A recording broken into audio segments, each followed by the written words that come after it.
Good morning, everybody. I hope you're doing well. I'm Kevin. Thanks for joining me here at Midwest Woodcraft. This morning I'm out at a local park, and as you can see behind me here, the old mulberry tree is just loaded down. So I've been out here kind of snacking on some mulberries. I got me a T-bar snare set up over here on a spring pole. It's for the next Spirit of the Woods Challenge. So I just thought I'd kind of show you guys that this morning. I was out here kind of spoiling myself with some mulberries. These ripe ones are delicious. So I'll quit feeding my face and we'll get to it.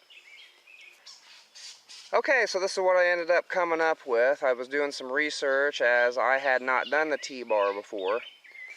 And I found that there was quite a few different variations, and this is just kind of the one that I went with.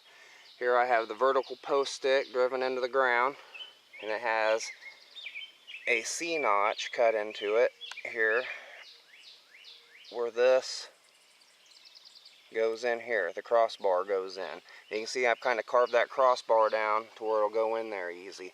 You can kind of back that off out of there a little bit to make it more sensitive. You can push it in to make it less sensitive. So that works pretty good as an adjustment. And I have my two snare loops here. You can see one on each end.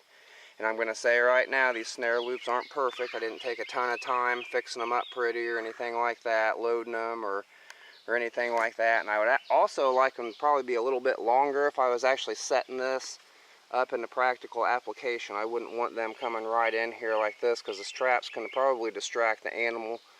I'm not the most experienced primitive trapper in the world, but that's just kind of my assumption. I would probably want these snare loops off to the side a little bit more, or this even higher to where they could pass under there more freely.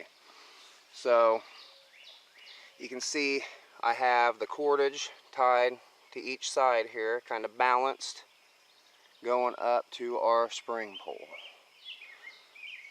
So then the idea is the animal will come through from this direction, get tangled up in the snare, trigger the trigger, and everything will go up, and the animal will be suspended in the air for you when you get back, hopefully. So let's try it out and see how she works.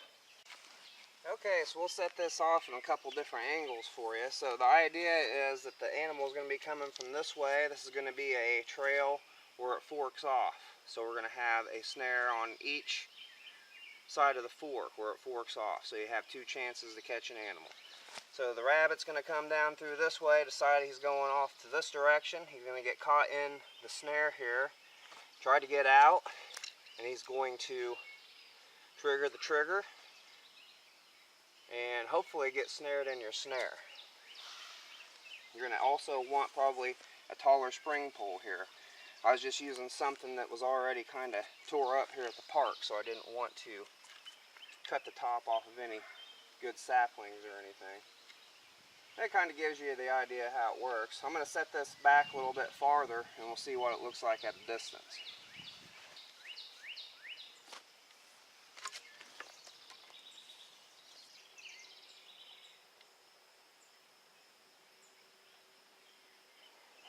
Well, as you guys can see there, the setup is far from perfect. Just like anything, the first time you work on a new setup or anything like that, you're going to have some bugs to work out. So no big deal. We'll go back, work on the details now that we kind of have the concept of the trap. I can see several things I'd like to do different.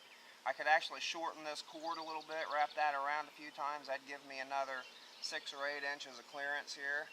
That might be enough, might not. I might need a better spring pole. Like I said, I just utilized what I already had here off to the side. This had already been trimmed off. We're just kind of sitting here the way it was, so I just utilized it. And I can make this a little more sensitive too, balance this out a little bit better. So I'll do some more research, kind of go back to the drawing board. Maybe once we get it dialed in, we'll revisit it in a future video, take another look at it. But anyhow, I hope you enjoyed the short video. Jake, thanks for another awesome challenge, buddy. I'll see you all next week.